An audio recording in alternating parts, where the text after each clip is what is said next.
Hello, hello. This is Chef Carl. And I'm Chef Paul. And we are back with another episode of Ketchup and Hustle. Carl, it is good to be back. It's good to be seen. It's good to see you. Now, are we somewhere near double-digit episodes here? We are getting very close. We just got the update from our beloved producer. Seems strong. Audio engineer, all of those things. That Taylor. If you count the intro show plus this is episode number 9, that would put us at 10. But if you don't count the introduction show and we just are counting the Taylor, episodes. Is that correct? Or are we at 8 plus 1? 9 plus 1. We're at 9 plus 1. Yeah. Then we're at officially 10. Yee-hee! Ooh, that's something. Hey. All right, cool. Was that volume caught on the microphone? I think Here it is. Just for the camera.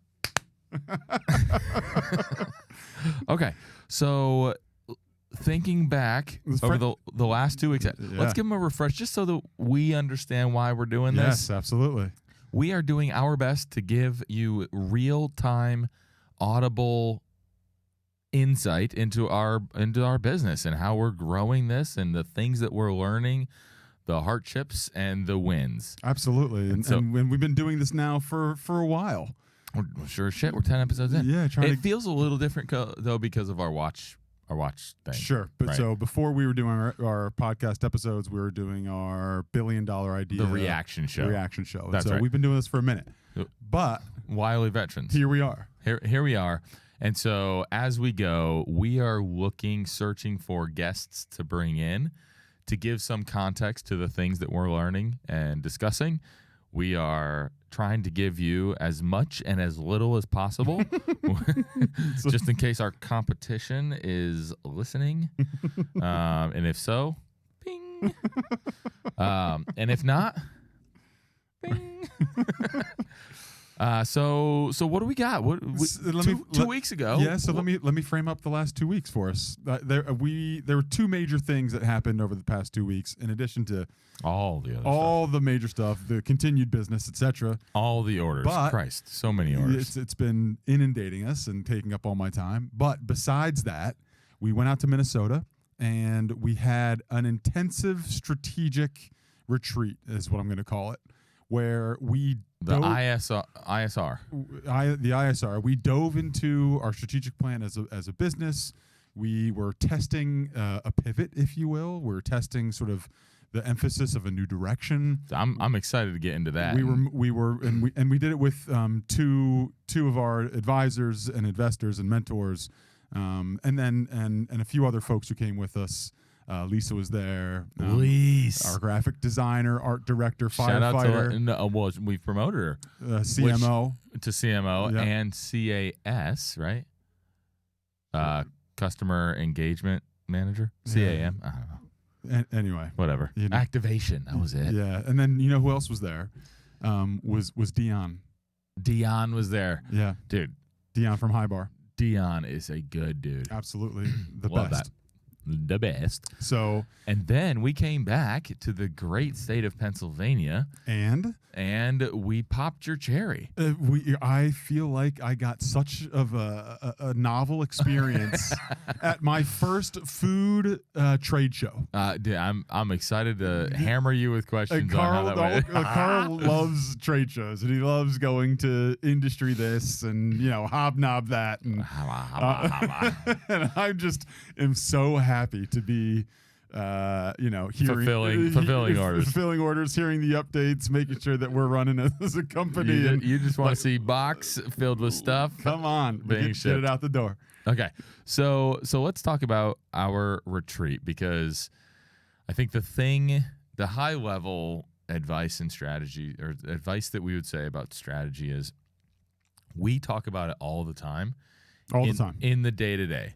Like every day there's some how are we doing this right? Does this impact something? And Absolutely. So we're always reassessing. Absolutely. But it's so important to get the outside feedback, and we try as much as we can without hammering and annoying our advisors, mentors, and investors, all of the things. And so we decided that we were going to do an intensive. Yeah, it was time to do it, and it'd been almost a year since we had gotten our first samples of Awesome Sauce Ketchup, V1 Ketchup. Oh, that's right. And so it had been almost a year since we'd been accepted to Techstars, and we now found ourselves a year later coming back down the path that we had been driving down and thinking really seriously about, is that the right path, and should we be considering other paths, et cetera. So what is an intensive? What does that mean? Like what? Yeah, so what it means is we locked ourselves in a basement for 2 straight days, and as you say that, I'm pretty confident Ben Weiss would be like reveling. Ben would be really proud of us. We straight up locked ourselves in a basement for 2 days with Martin's basement. Yeah, it was amazing, and we kind of tested our value props. We tested our value propositions against different channels.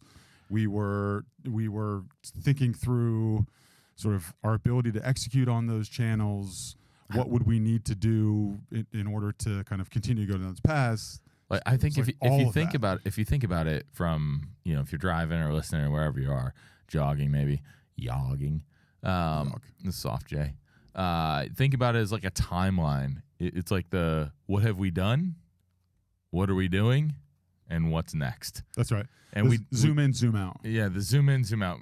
Marcelo sent us that article. It was such a good idea. But essentially, there's an article about zooming in and zooming out where they say you looking at a 3 to 5 year plan isn't the move. Like that doesn't actually help you, because you looking at a 3 to 5 year plan only has a small marginal improvement on what you're doing now. That's you right. should be looking at a 10 to 20 year plan. That's right. Where you have a magnificent improvement from what you're doing today. That's your zoom out. And then your zoom in is what are you doing in the next 6 months? That's exactly right. And so forget about what's in the middle, because who knows? It could be rocket ship, it could be flatline, whatever.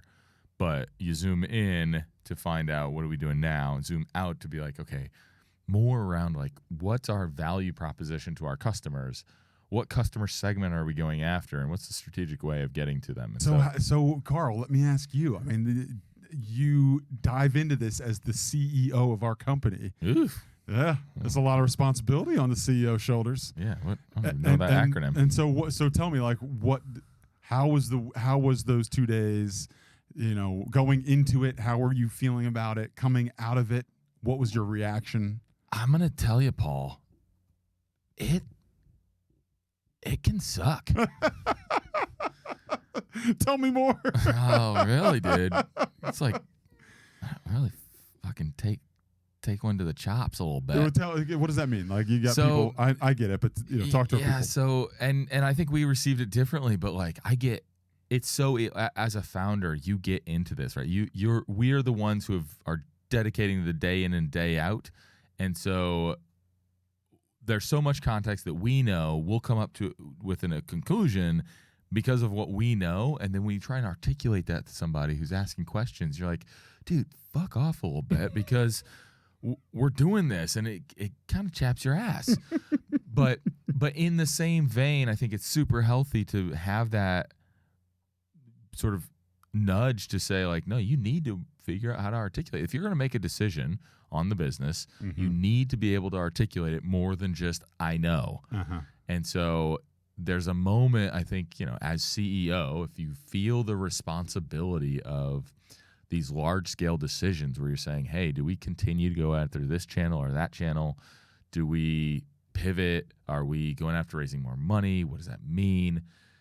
There's like this, like, oh, God, It's just like, and that's what I mean. Poking holes and all over the place. And I think we came in with the idea of going down the possible path of considering and prioritizing business to business and food service, and so we got excited about that, of bringing that idea, fleshing it out, and what happened was exactly what should have happened, which our mentor started to poke holes in that and say, okay, if you're going to do that, why? Why? Okay, how? You like that? Why do you like that?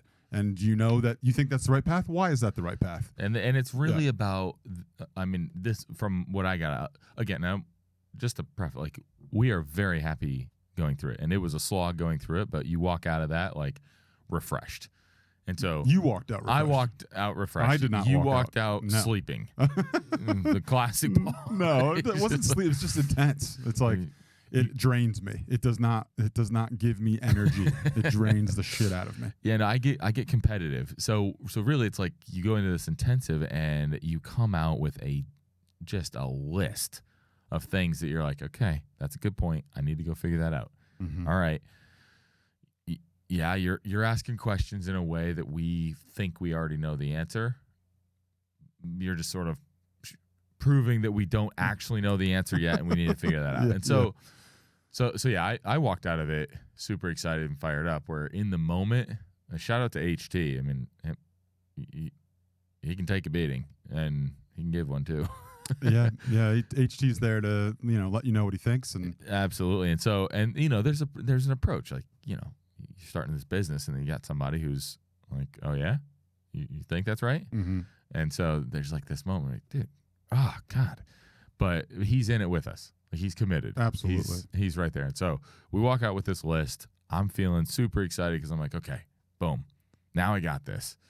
How were you feeling though? Like, what are you taking away from that? What's your experience? How is it different than mine? Well, I mean, it is the kind of thing where I'm not in competitive mode with anyone in that room, and so I'm trying to dive into it as hard as they are with us, and it just drains me. And I get, oh man, we don't know the answer to that question. How are we gonna fucking figure that out? Oh fuck, we don't know the answer to that question. How the fuck we're gonna figure that out? And so then you're 3 stages deep. I'm spinning. Like you're spinning quick. I start to spin, and that's not where, I like to live. All right. But that said, you 100% have to go through that. If you're you sign up for that. I mean, that's part of it. If you are a founder of a company, you better be able to dissect your fucking business and back it up. Although, can I ask, is it just founders? Yeah, I think it is. I mean, other people should as well, but right now it's you and me, bud.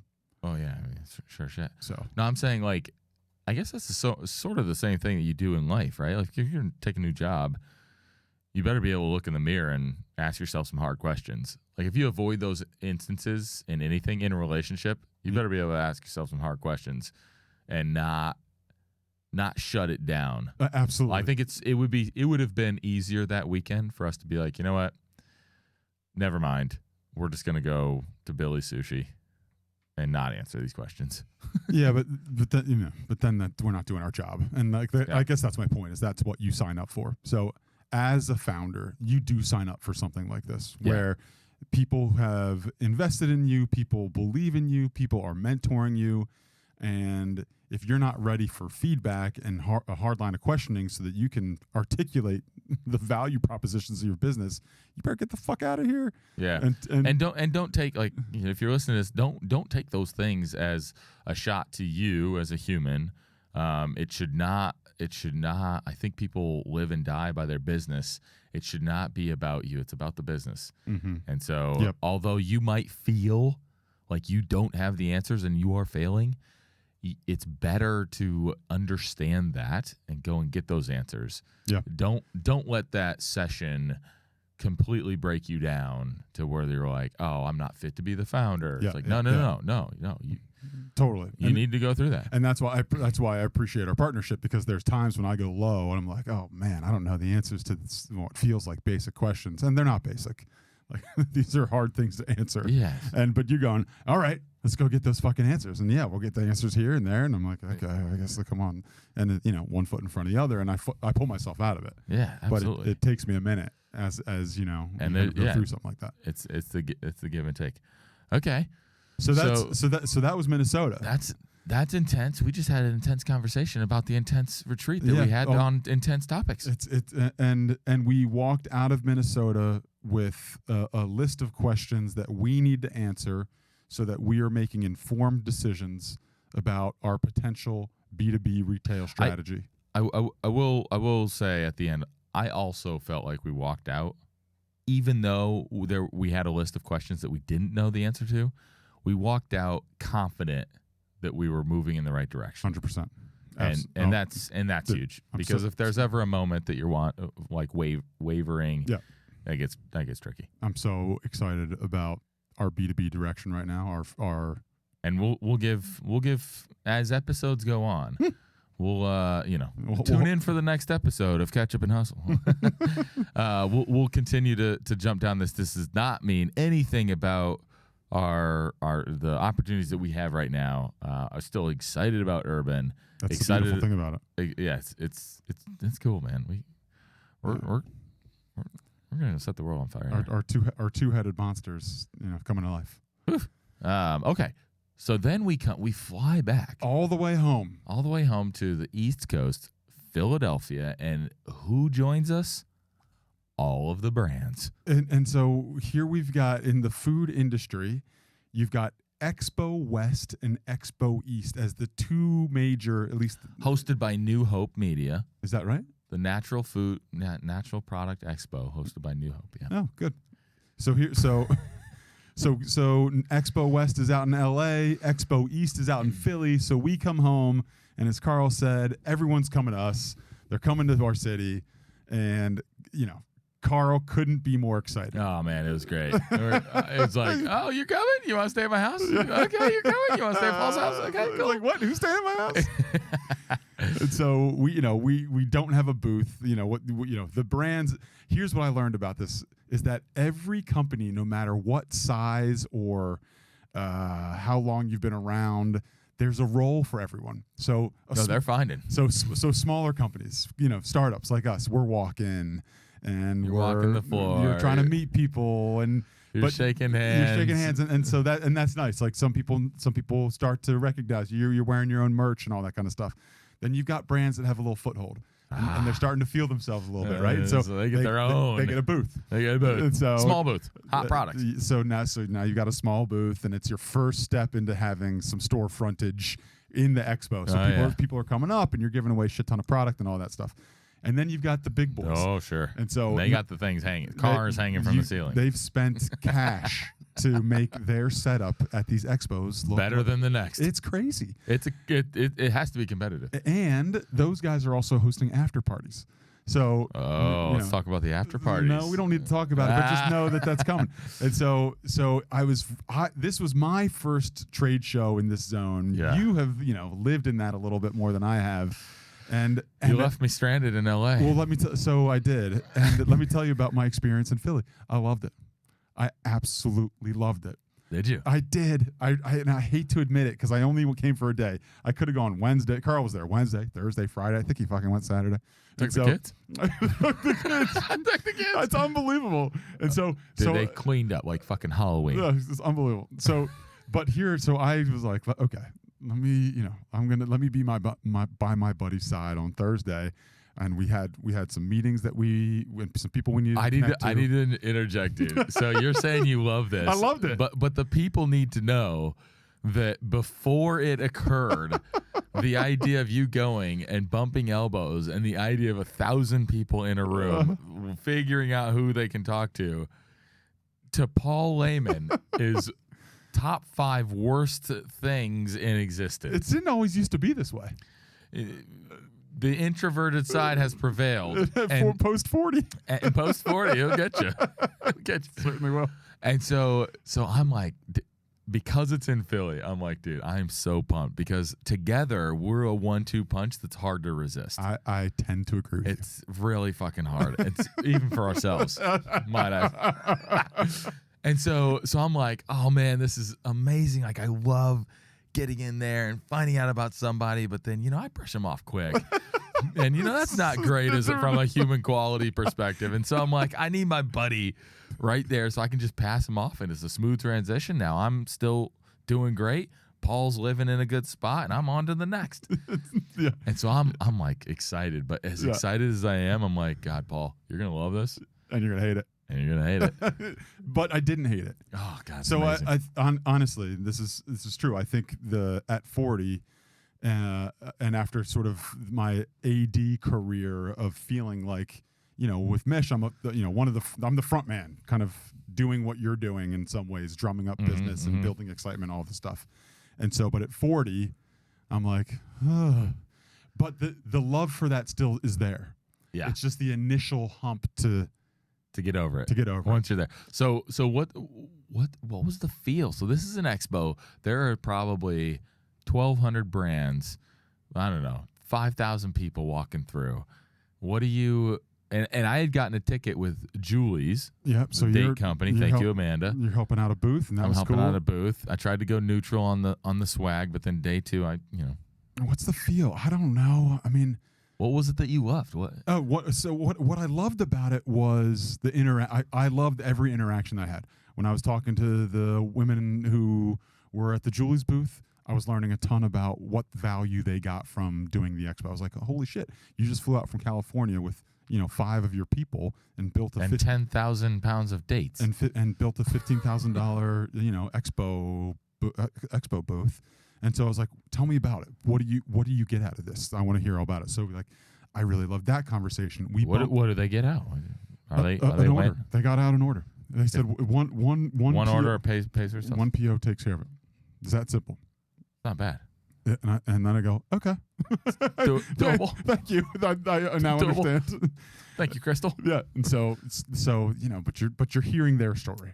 Yep. And then we were introduced to the founder of Yellowbird, George. Oh, and we've been watching Yellowbird. Yellowbird. I'm a huge fan of Yellowbird. Huge. And and the founder of Joy. And just one ingredient. And so we've been watching them, and you start to see these brands that you otherwise are just watching from afar. Yeah, you connect with the humans behind the brand. It's really kind of cool. Whether you're seeing them on Instagram, whether you see them on Shelf, whether you see them in a Slack community, LinkedIn, and the Yellowbird. So what was really cool about the Yellowbird CEO is that you like this one. I did. So he first off was like, we looked into creating a powder. We looked into creating a sauce from powder and just doesn't work with our format. Couldn't do it. No, and we couldn't match what we were trying to do with the Yellowbird formulations that we have. And so he was like, I want to try what you guys have. I want to see if you guys are for real or not. And he showed up to the event. Well, shout out to Startup CPG. Yeah. So go ahead, give him the details. We were selected to be a backpack brand. So there's an after party in this unbelievable underground club thing. It was cool. So we set up a table and we stand there for, I don't even know how long it was, but 3 hours. We just cranked. We've got our zoot suit on. We went back to the apron, back to the hat. Yep. We're slinging French fries. We're telling everybody that we come to them as a powder. Yep. And they were eating it up. Loved it. Literally. Everyone loved it. And it was really cool. And my new friend George shows up. And I was like, holy shit, you did dude, it. And he had been at another party. It was unbelievable. And he came and he tried the product. Fucking loved it. Unbelievable. And he was like, guys, I got to tell you, I think you're going to be a billionaire. And but he said it. Take that, Ben. So... And which was, obviously that's a bold statement from someone who's being kind. The point is, that it was cool to see someone who's been having success in this industry with a cool brand that's 10 years old, and he saw what we were doing and he absolutely loved it, and I appreciate that. So that's something that I gained from it. I was getting my cup was being filled at this place. Oh yeah. How about the founder of La Colombe? I know. Who's now on a water journey doing something with Lofty Water. Lofty Waters is the La Colombe water spinoff. It's like just the idea of changing the game in water. Yes. And you're like, Todd, why? Because he's like, I want to fuck some shit up. Because he loves to disrupt. He loves it. And so, it was a really cool conversation with the founder of La Colombe. A legend. That is unbelievable. And then, unbelievable. And then we met the founder of Stateside Distillery. Stateside Distillery. Popping off, Carl. Oh, they're cranking. It's ridiculous. Cranking. They've got a new vodka. Iced tea. Virality, whoa. we meet. I saw Super Coffee Brothers. Jordan's on our advisory board. That was really cool. Very cool to connect. And you get to try some brands that you're like, huh. And that's one of the things I like is yeah. You see these brands and on photos. What I eat my way through. What didn't you try? How many dates did you have? That's what I want to know. Actually, I had never had a date before. Well, I had many dates. Yeah, sure. Right. Yeah. Sure. Yeah. Of course. Yeah. But the actual date fruit, I think I had about 37 pitted dates. Yeah, really good, by the way. Unbelievable. And then they had the chocolate covered I know. that they won a Nexty award. So we're coming after one of those. All right. Yeah, I want to get that. So anyway, you're able to eat your way through this experience, trying brands that you've seen and have won awards and you've been in competition with. Like that. That's the cool part for me, where it is like this little slumber party-ish. You're like, oh, I heard about you. So can you tell the audience, and we won't linger too long on Expo East, but can you tell the audience one last experience from the show with our good friends from TrueMade? Oh. I mean, this is interesting. This is interesting. So there is a brand that is in the sauce and condiment space doing a great job. Honestly, helpful for us because they're competing for shelf space Against Heinz. Yeah. And we're going after Heinz from the plastic perspective. They're going after Heinz from the sugar perspective. The sugar perspective. Yep. And so there's a moment where we went to a different after party. It was a ping pong. I get my rocks off. I wasn't there. I get my rocks off on ping pong, man. I go after. I was sweating. Oh shit. Oh, gross. Oh, it's unbelievable. had to throttle. Be like, all right, I gotta stop. There could be investors here. So I go up and get a drink, a dark and stormy, to be exact. I turn around and he's there, and Abraham has pitched, and we've heard him, and he's in stadiums, like he's doing good stuff. They're doing it. He's about 6.5 years ahead of us. Yeah. And the first thing we turn around, it's like a southwestern, what is it? A duel. A southwestern duel. Like an old western. An old western duel. It was like.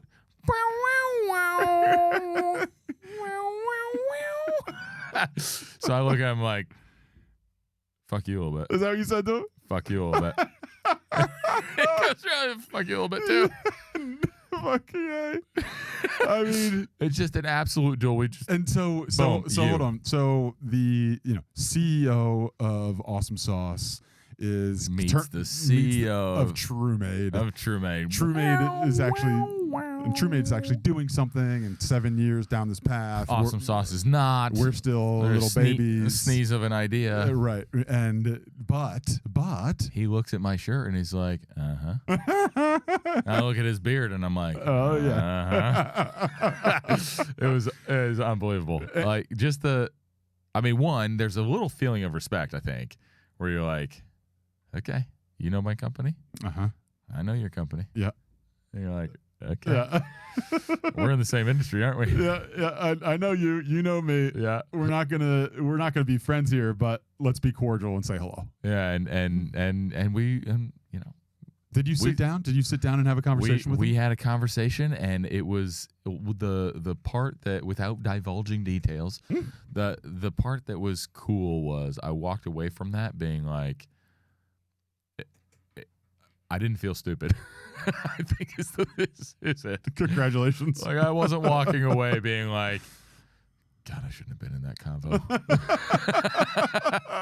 But like, from a young brand's perspective, like you have those moments where you grow your brand and you're watching and you're making villains here and there, but you're sort of fabricating them because you need to, and then you face one and there's this element of like, okay, we're in this battle together. It's an interesting though the difference between your interaction with TrueMade and this like Western duel, and my interaction with Yellowbird, which is like, I'm pretty sure I gave him the same thing too. Did you? Oh, I tried. No, I didn't. He just didn't even accept it. I was like, gave him a hug. I was like, come on. They give me a hug. Yeah, it's like I was like, ooh, TrueMade. Fuck you a little bit. Yeah. I'm like, Yellowbird, I love you guys. No, we're not going down that road. Yeah. We're friend brands. Yeah, I appreciate the differences of how our approach, of how we engaged with air quote competitors. So I think in summation, what's your takeaway from an Expo as a young brand? We don't know what it's like to be in the $100,000 booth landia. As a young brand at Expo East, I felt like we made as much of a mark as we possibly could have in our city, trying to get our name out and connecting with people. And a lot of that is your good work of, pounding pavement on days 1, 2, 3, 4, and then overtime and day more. 5, whatever it may be. And so that's not nothing. I really do appreciate that as your co-founder, that effort that you put into it. And then I think collectively on Thursday when we had the event and the evening with Startup CPG and we're talking to all these people, like I think we made an impression on people that we Here's my with. takeaway. Here's my takeaway. Honestly, if you're going to do that, because like truly, I don't want to sound like an asshole saying it, but there are some brands that show up but don't show up. Like there are some brands that are going through the motions and they're sending a salesperson or they're sending a representative of some kind and they're just standing there and they're giving out product and there's no life to it. And I think the thing that we're hearing is that we're bringing life to our brand and they feel it. They see it and they feel it. We wear matching shoes. What do you got on today? Me? Yeah, let me see. Oh, that's good. Oh. Did they get in the... Oh, the camera can't see it. Yeah, but he did. Ready? Did he? Okay, let's see. That's Paul's? Oh, yeah, and Carl's? Okay, but it's a stupid thing to have matching shoes or to wear matching aprons. Yep, but also stupid. But the thing is, it shows. It does. Damn it. It shows, and I think if you're a brand at any level, if you're going to show up, then show up. And so I think that's the thing that we're starting to see is we are showing up. Yep. We are engaged. We're not taking this lightly. We're making connections. We're making relationships. We're building a brand that people are starting to become familiar with. And it takes time. And these things are needed. You go to an expo and you show up. Yeah, and let me kind of go in summation of the summation. PPS. I think we did that in Minnesota too. Like let me just let me tie it all together nicely. We went there to show up and like literally and figuratively, right? We showed up and we wanted to be a part of taking it and taking that feedback and having holes poked, and that's in one way. And then for the Expo East, we showed up and we weren't just there physically. We brought it and we tried to bring it and we tried to bring it. And so, what else can you do? You bring little pieces that you have no idea what's going to resonate with someone, whether it's the shoes, whether it's the apron, whether it's a novel idea, whether it's your ability to connect with them on a personal level, whether it's the product, whether it's the height thing. You're the shorter co-founder, but fuck, you're tall. Like, it doesn't matter. Yep. Just show up. If there's something, use it. Use the hook. And so, all right. Thank you guys for tuning in to episode 10, another episode of Ketchup and Hustle. We are signing out. We see you, Vince. We appreciate you too. We are signing out. Vince. Please check us on all of your social platforms, Instagram, Twitter, LinkedIn. Website is AWSM. We've got, I need the, shit. There it is. That's it. Hit one of those. Peace.